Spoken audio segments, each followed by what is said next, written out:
Photo పెట్టావా అక్కడ మర్చిపోయావా? అదేవిధంగా తోట చంద్రయ్య జై జగన్ అన్నందుకు పీక కోసి చంపేశాడు మీ వైఎస్ఆర్సీపీ నాయకుడు. ఆ ఫోటో పెట్టావా జగన్మోహన్ రెడ్డి? అదేవిధంగా ఈ రోజు మనం చూసుకుంటే రఘురామకృష్ణరాజు గారిని ఇష్టానుసారంగా నీవు చేసిన పనుల్ని తప్పుడు పనులని చెప్పినందుకు కస్టోడియల్ టార్చర్ చేసావు కదా, మరి అతను ఫోటో పెట్టావా? అదేవిధంగా డాక్టర్ సుధాకర్ది, వరప్రసాద్వి, అదేవిధంగా ఓం ప్రతాప్వి ఫోటోలు పెట్టావా? అదేవిధంగా మనం చూసుకుంటే చాలా ఫోటోస్ ఇక నా దగ్గర ఉన్నాయి. అమరావతి రాజధానిగా కొనసాగాలని మహిళా రైతులు రోడ్ల మీదకి వచ్చి ధర్నా చేస్తే పోలీసుల చేత కొట్టించి ఈడ్చుకుని వెళ్ళిన ఆ ఫోటోలు పెట్టకపోయావా? కావాలంటే నేను ఇస్తా.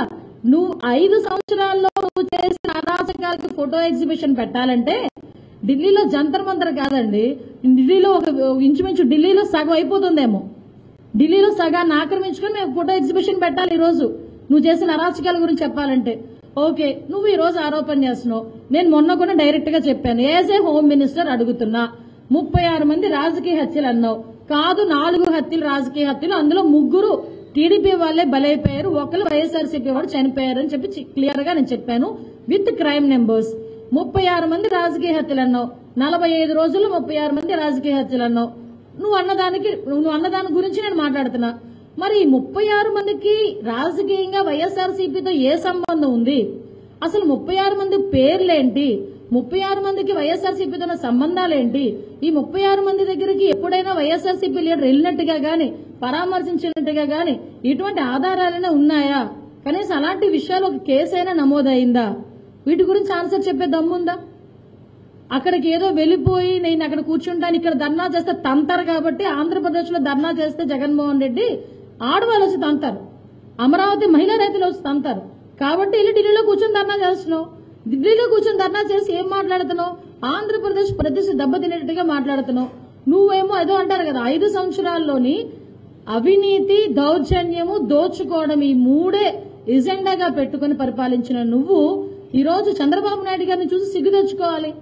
ప్రమాణ స్వీకారం చేసి నెల రోజుల్లోపే 2 సార్లు ఢిల్లీ వెళ్లి ఈ రోజు బడ్జెట్ లో సుమారుగా 15,000 కోట్ల రూపాయలు ఈ రోజు రాష్ట్ర అభివృద్ధి గురించి పెట్టించుకునే పరిస్థితి ఈ రోజు వచ్చింది. నువ్వు లాస్ట్ 5 సంవత్సరాలు 40 సార్లు వెళ్ళుంటావు, 1 రూపాయిని తీసుకొచ్చావా? 40 సార్లు వెళ్ళుంటావు. ఏ రోజు చూడు ఒక వెంకటేశ్వర స్వామి బొమ్మను ఒక స్టాల్లో తీసుకెళ్తాడు, ఏందినా అక్కడికి వెళ్ళి మాట్లాడేదంటే కాలు మొక్కుతాడు, ఇంకా ఏందినా మాట్లాడేదంటే అక్కడికి వెళ్ళి మాట్లాడేదేంటి, నా కేసుల పరిష్కారం ఎప్పుడని మాట్లాడుకుని వచ్చేసావు 2 రోజులు. ఈ రోజు నేర్చుకోవా, ఇంకా చాలా రాజకీయం ఉంది కదా. చంద్రబాబు నాయుడు గారు లాంటి సీనియర్ నాయకుడిని, ముఖ్యమంత్రిని చూసి నేర్చుకోవాలి.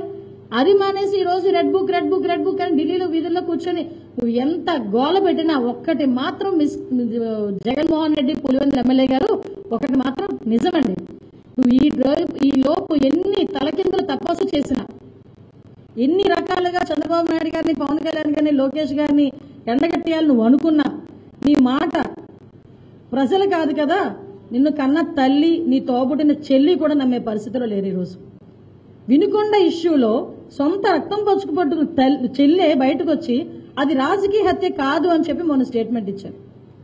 అరే నేను అడిగాను, రాజకీయ హత్య అయితే ఇప్పుడు తోట చంద్రయ్య గారు ఉన్నారండి, చనిపోయారు, చంపేశారు, చంద్రబాబు నాయుడు గారు వెళ్లారు, ఆ కుటుంబానికి సుమారుగా ఒక 40 లక్షల 50 లక్షల రూపాయలు ఎక్స్గ్రేషియా ఇచ్చి వచ్చారు.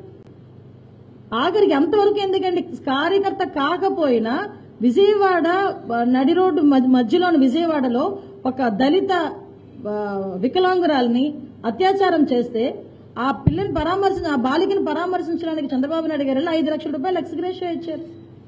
అంటే మన ఎదురుగా అన్యాయం జరిగింది అంటే ఏ పార్టీ అయినా అధికారంలో ఉన్నా లేకపోయినా ఒక ఎక్స్గ్రేషియా ప్రకటించుకుంటాం. మాట్లాడితే మా వైఎస్ఆర్సీపీ వైఎస్ఆర్సీపీని చంపేశారని చెప్పి మాట్లాడావు. ఏది నీ తరపున సాయం ఏది? అంటే కేవలం ఇక్కడ అర్థమవుతుంది ఏంటంటే అసెంబ్లీని ఎగ్గొట్టాలి, అసెంబ్లీలోకి వచ్చి ఒక పులివెందుల ఎమ్మెల్యే లాగా మొహం చూపించలేడు కాబట్టి ఈరోజు వెళ్ళి ఢిల్లీలో కూర్చొని కాసేపు డ్రామా ఆడాలి అంతే తప్పించి ఇది ప్యూర్లీ డ్రామా. ఎంత డ్రామా అంటే అవతల కూడా నమ్మలేనట్టుగా ఉన్న డ్రామా. కనీసం సినిమా చూసినంతసేపు అయినా 2.5 గంటలు అక్కడ ఏదో జరుగుతుందన్న విషయంలో మనం నమ్మి ఒక మెస్మరైజ్ అయ్యి చూస్తాం ఒక సినిమా చూసినా. కానీ మా నోడు చేసే ఆ సినిమా ఎలా ఉందంటే ఇదంతా ఏదో సెట్టింగ్ సినిమా అన్నట్టుగా ఉందన్నమాట పరిస్థితి. అందువల్ల దాని గురించి అయితే ఒకటి మాత్రం క్లియర్ గా చెప్తున్నాం, జగన్మోహన్ రెడ్డి మళ్లీ చెప్తున్నా, ఆ 36 మంది రాజకీయ హత్యలు అన్నావు. ఎస్, దా చర్చించేసుకుందాం, ఒకసారి రా మాట్లాడేసుకుందాం.